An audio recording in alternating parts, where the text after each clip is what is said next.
ചുടുചോര പോലെ ചുവന്ന് കടൽ അമ്പരന്നിരിക്കുകയാണ് ജനങ്ങൾ. അവസാനം ആ ദുരൂഹതയ്ക്ക് അന്ത്യമായിരിക്കുകയാണ്. എന്താണ് എന്നല്ലേ നമുക്ക് നോക്കാം. കഴിഞ്ഞ ദിവസമാണ് ലോകത്തെ മുഴുവൻ ആശങ്കയിലാക്കിക്കൊണ്ട് സമൂഹ മാധ്യമങ്ങളിൽ ഒരു ചിത്രം പ്രചരിച്ചത്. കടലിലെ വെള്ളത്തിൽ മുഴുവൻ രക്തം. സിഡ്നി തുറമുഖത്തിൽ നിന്നുള്ള ചിത്രങ്ങളായിരുന്നു ഇത്. നല്ല നീലക്കടൽ ഒറ്റ രാത്രി കൊണ്ടായിരുന്നു ചുവന്ന് ചോര നിറമായി മാറിയത്. രാവിലെ എഴുന്നേറ്റ് കടപ്പുറത്തേക്ക് വന്ന പ്രദേശവാസികൾ ഈ ദൃശ്യം കണ്ട് ഭയന്നു. എന്തോ അരുതാത്തത് സംഭവിച്ചു എന്നായിരുന്നു അവരുടെ ചിന്ത. പറഞ്ഞു കേട്ടവർ ഇത് കാണാനായി എത്തി. ഇവരിൽ ചിലർ പകർത്തിയ ചിത്രങ്ങളായിരുന്നു സോഷ്യൽ മീഡിയയിൽ പ്രചരിച്ചത്. സംഭവം അറിഞ്ഞ് അധികൃതരും സ്ഥലത്തെത്തി. ചുവന്നു തുടുത്ത കടൽ കണ്ട് അവരും ഞെട്ടി.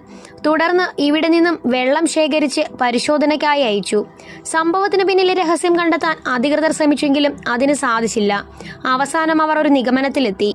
പ്ലംബർ ഡൈ ആണ് ഈ നിറമാറ്റത്തിന് പിന്നിലെന്നായിരുന്നു ഇവരുടെ നിഗമനം. വാട്ടർ ഡ്രെയിനുകളിലെയും പൈപ്പുകളിലെയും ചോർച്ച കണ്ടെത്തുന്നതിന് വേണ്ടി ഉപയോഗിക്കുന്ന വസ്തുവാണ് ഇത്.